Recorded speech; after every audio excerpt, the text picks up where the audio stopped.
ಮೆಕ್ಕೆಜೋಳ ಮತ್ತು ಭತ್ತಕ್ಕೆ ಬೆಂಬಲ ಬೆಲೆ ಘೋಷಣೆ ಮಾಡಿ ಮತ್ತು ತಕ್ಷಣ ಖರೀದಿ ಕೇಂದ್ರ ತೆರೆಯುವಂತೆ ಆಗ್ರಹಿಸಿ ಕಾಂಗ್ರೆಸ್ ಸರ್ಕಾರದ ವಿರುದ್ಧ ಬೃಹತ್ ಪ್ರತಿಭಟನೆ ನಡೆಸಲಾಯಿತು. ದಾವಣಗೆರೆ ಜಿಲ್ಲೆ ಚನ್ನಗಿರಿ ತಾಲೂಕು ಚನ್ನಗಿರಿ ನಗರದ ಐಬಿಯಿಂದ ಪ್ರಾರಂಭವಾಗಿ ಗಾಂಧಿ ಸರ್ಕಲ್ ಮುಖ್ಯ ಬಸ್ ಸ್ಟ್ಯಾಂಡ್ ಕತ್ತೂರು ಸರ್ಕಲ್ ಮಾರ್ಗವಾಗಿ ತಹಶೀಲ್ದಾರ್ಗೆ ಮನವಿ ಕೊಡಲಾಯಿತು. ಪ್ರತಿಭಟನೆಯಲ್ಲಿ ಚನ್ನಗಿರಿ ವಿಧಾನಸಭಾ ಕ್ಷೇತ್ರದ ಬಿಜೆಪಿ ಮುಖಂಡರಾದ ಮಾಡಾಳ್ ಮಲ್ಲಿಕಾರ್ಜುನ್, ತಾಲೂಕು ರೈತ ಮೋರ್ಚಾ ಅಧ್ಯಕ್ಷ ರವಿಕುಮಾರ್ ಮತ್ತು ತಾಲೂಕು ಪುರಸಭೆ ಅಧ್ಯಕ್ಷೆ ಲಕ್ಷ್ಮೀ ದೇವಮ್ಮ, ತಾಲೂಕು ಬಿಜೆಪಿ ಮಹಿಳಾ ಅಧ್ಯಕ್ಷೆ ಶಶಿಕಲಾ, ತಾಲೂಕು ಒಬಿಸಿ ಮೋರ್ಚಾ ಅಧ್ಯಕ್ಷ ದಿನೇಶ್, ತಾಲೂಕು ಎಸ್ಟಿ ಮೋರ್ಚಾ ಅಧ್ಯಕ್ಷ ಹಳ್ಳಿ ಮಲ್ಲಾಪುರ ರಾಜು, ಚನ್ನಗಿರಿ ನಗರ ಬಿಜೆಪಿ ಘಟಕದ ಅಧ್ಯಕ್ಷ ಕುಬೇಂದ್ರ ಜೀರಾವ್, ನಗರ ಘಟಕ ಯುವ ಮೋರ್ಚಾ ಅಧ್ಯಕ್ಷ ಮಂಜುನಾಥ್, ಕುಮಾರಸ್ವಾಮಿ ಡಿಸಿ, ಚನ್ನಗಿರಿ ಬಿಜೆಪಿ ಮಂಡಲ ಅಧ್ಯಕ್ಷ ಮಲಹಾಳ್ ಭಾಗಿಯಾಗಿದ್ರು. ಈ ಪ್ರತಿಭಟನೆಗೆ ತಾಲೂಕಿನ ಎಲ್ಲಾ ಬಿಜೆಪಿ ಪಕ್ಷದ ಮುಖಂಡರು, ಎಲ್ಲಾ ಮೋರ್ಚಾದ ಅಧ್ಯಕ್ಷರು, ಪದಾಧಿಕಾರಿಗಳು, ರೈತರು, ಮೆಕ್ಕೆಜೋಳ ಬೆಳೆಗಾರರು ಸೇರಿದಂತೆ ಈ ಪ್ರತಿಭಟನೆಯನ್ನ ಯಶಸ್ವಿಗೊಳಿಸಿದ್ರು.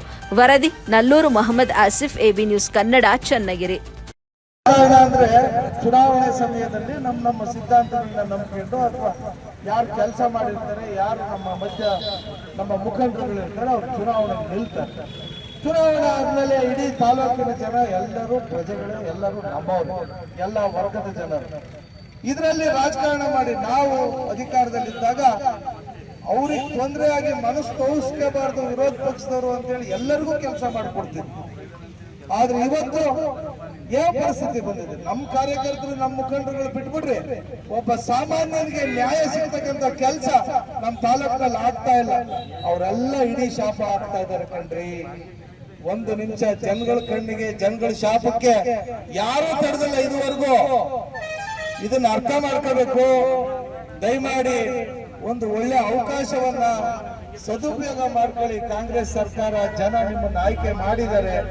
ಇನ್ಮೇಲಾದ್ರೂ ಜನ ಮೆಚ್ಚುವಂತ ಕೆಲಸ ಮಾಡದೇ ಇದ್ರು ಜನ ಸಮಾಧಾನ ಆಗುವಂತ ಕೆಲಸನಾರ ಮಾಡಿ ಅಂತ ಹೇಳಿ ತತ್ಕ್ಷಣಕ್ಕೆ ನಮ್ಮ ಮೆಕ್ಕೆಜೋಳದ ಖರೀದಿ ಕೇಂದ್ರವನ್ನ ತೆರೆದು ನೇರವಾಗಿ ರೈತರಿಂದನೇ ತಗೊಂಡು ಮತ್ತೆ ಮಧ್ಯ ದಲ್ಲಾಳಿಗಳ ಹತ್ರ ತಗೊಂಡು ಅವ್ರು ಯಾರೋ ಸ್ಟಾರ್ಟ್ ಮಾಡಿ ಅಲ್ಲಿಂದ ಬಿಟ್ಟು ನಿಮಗೆ ಬೇಕಾದ್ರೆ ಇದ್ಯಾವುದೋ ಒಂದು ನಮ್ಮ ಅಮ್ಮಗುಡ್ಡದ ಇದು ರಂಗಯ್ಯನಿಗೆ ಕಾರ್ಡ್ ಕಡಿದ್ರಲ್ಲ, ಏನ್ರಿ ಇವತ್ತು ಮಳೆ ಬೆಳೆ ಆಗ್ತಾ ಇಲ್ಲ.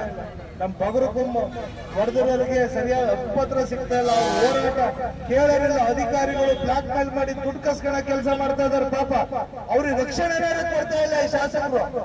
ಸರಿಯಾದ ಮರಗಳನ್ನ ಕಡಿಸಿ ನಾನಲ್ಲ ಅಂತ ಹಿಂಬಾಲಕರು ಮತ್ತ ಅಂತ ದೋಚ ಅಂತ ಕೆಲಸ ಮಾಡಬೇಡ್ರಪ್ಪ. ಕಾಡು ಉಳಿಬೇಕು, ನಮ್ಮ ತಾಲೂಕಿನ ಸಂಪತ್ತು ಉಳಿಬೇಕು, ಜನ ಉಳಿಬೇಕು. ಎಲ್ಲಿಂದ ಬಂದ್ರಪ್ಪ ಇದು ಶಿವ ಇದ್ಯಾರ ರಾಕ್ಷಸ ತಪಸ್ ಮಾಡಿ ಹೊರ ತಗೊಂಡಂಗ ಆತಲ್ರಿ. ಇದು ಆಗಿದ್ದೇ ಇಲ್ಲ. ದೇವರು ತಪಸ್ ಮಾಡ್ತಾರೆ, ಭಗವಂತ ಹೊರ ಕೊಡ್ತಾನೆ. ರಾಕ್ಷಸ ತಪಸ್ ಮಾಡಿ ಹೊರ ತಗೊಂಡು ಮತ್ತೆ ಅವ್ರಿಗೆ ದೇವರಿಗೆ ತಿರುಗಿ ಬಿಡಲ್ವಾ? ಹಂಗೆ ನಮ್ಮ ತಾಲೂಕಿನ ಜನ ದೇವರಿಗೆ ತಿರುಗಿ ಬಿಡ ಅಂತ ರಾಕ್ಷಸ ಆಗ್ಬೇಡ್ರಿ. ಇದನ್ನ ಅರ್ಥ ಮಾಡ್ಕೊಳ್ಳಿ. ತತ್ಕ್ಷಣಕ್ಕೆ ನಮ್ಮ ರೈತರಿಗೆ ಮತ್ತೆ ಸಾರ್ವಜನಿಕರಿಗೆ ಸ್ಪಂದಿಸ್ರಿ.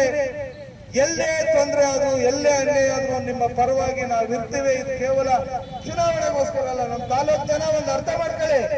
ನಾವು ಸ್ಥಳೀಯವಾಗಿರೋರ್ರಿ, ಇಲ್ಲೇ ಸಾಯರು. ಯಾರೋ ಹೊರಗಡೆಯಿಂದ ಬಂದು ಸಂತೆ ಮಾಡ್ಕೊಂಡು ಹೋಗೋರಿಗೆ ನೀವು ಆದ್ಯತೆ ಇನ್ನು ಮುಂದೆ ಕೊಡಬೇಡ್ರಿ. ಮುಂದೆ ಚುನಾವಣೆಗೆ ಜನಕ್ಕೆ ಬೇಕು, ಗೆಲ್ಲಿಸಬಹುದು, ಅಥವಾ ನಿಮಗೆ ಏನು ಇಷ್ಟ ಬರ್ತದೆ ಅದನ್ನ ಮಾಡಬಹುದು. ಆದ್ರೆ ಒಂದು ವಿವೇಚನೆ ಇಟ್ಕೋಬೇಕು. ಯಾರು ಏನು ಹಿನ್ನೆಲೆ ಅಂತ ಹೇಳ್ತಾನೆ, ಯಾವ್ದೋ ಭಾರಿ ದೊಡ್ಡ ಕುಟುಂಬದಿಂದ ಬರಬೇಕು ಅಂತಲ್ಲ. ಒಳ್ಳೆ ನಡವಳಿಕೆ ಸಮಾಜದಲ್ಲಿ ಅವರ ನಡವಳಿಕೆಗಳು ಯಾಮಾರ್ಬಿಡ್ತೀವಲ್ರಿ ನಾವು. ಜನ ಏನೇನೋ ನೋಡಿ ಯಾಮಾರ್ತೀವಲ್ರಿ. ದಯಮಾಡಿ ಮುಂದಿನ ದಿನಗಳಲ್ಲಿ ಪ್ರಜಾಪ್ರಭುತ್ವ ಉಳಿಬೇಕು. ನಮ್ಮ ಮುಂದಿನ ಪೀಳಿಗೆಗೆ ನಮ್ಮ ಆದರ್ಶಗಳು ಮುಂದಕ್ಕೆ ಹೋಗ್ಬೇಕು. ನಾವು ಅವ್ರಿಗೆ ಹೇಳ್ಬೇಕು, ಒಳ್ಳೆ ಜೀವನ ಮಟ್ಟ ಬರಬೇಕು, ಪ್ರತಿಯೊಬ್ಬರ ಜೀವನ ಮಟ್ಟ ಸುಧಾರಿಸಬೇಕು, ಸಮಾಜದಲ್ಲಿ ಸಂಸ್ಕಾರ ಬರಬೇಕು. ಈ ಕೆಲಸವನ್ನ ನೀವೆಲ್ಲರೂ ಸೇರಿ ಮಾಡೋಣ. ಆಡಳಿತದಲ್ಲಿ ಎಲ್ಲೇ ಲೋಪ ಬಂದ್ರು ಅದನ್ನು ಪ್ರತಿಭಟಿಸಿ ಜನರಿಗೆ ನ್ಯಾಯ ಕೊಡಿಸ್ತಕ್ಕಂಥ ಕೆಲಸವನ್ನ ನೀವು ಮಾಡೋಣ ಅಂತ ಹೇಳಿ ನಾವೆಲ್ಲರೂ ಈಗ ತಹಶೀಲ್ದಾರ್ ಕಚೇರಿಗೆ ಹೋಗಿ ಮನವಿಯನ್ನು ಕೊಟ್ಟು ಮುಂದೆ ಎಲ್ಲರೂ ಅಲರ್ಟ್ ಆಗಿರ್ಬೇಕು. ಆಯಾ ಭಾಗದಾಗ ಎಲ್ಲರೂ ಮುಖಂಡರುಗಳಿದ್ರೆ ಜನಸಾಮಾನ್ಯರಿಗೆ ಏನೇ ತೊಂದರೆ ಆದ್ರೂ ನಮ್ ಗಮನಕ್ಕೆ ತಂದ್ರಿ. ನಾವೇನಾದ್ರು ಸಿಗದೆ ಇದ್ರೆ ಆ ಸಮಯಕ್ಕೆ ಏನಾದ್ರು ನಮ್ಗೆ ಬೇರೆ ಕೆಲಸಗಳಿದ್ರೆ ನೀವೇ ಪ್ರತಿಭಟನೆ ಮಾಡಿ, ನೀವೇ ಆ ಒಂದು ಲೀಡರ್ಶಿಪ್ ಅನ್ನ ತಗೊಂಡು ಜನರಿಗೆ ನ್ಯಾಯ ಕೊಡಿಸ್ತಕ್ಕಂಥ ಕೆಲಸ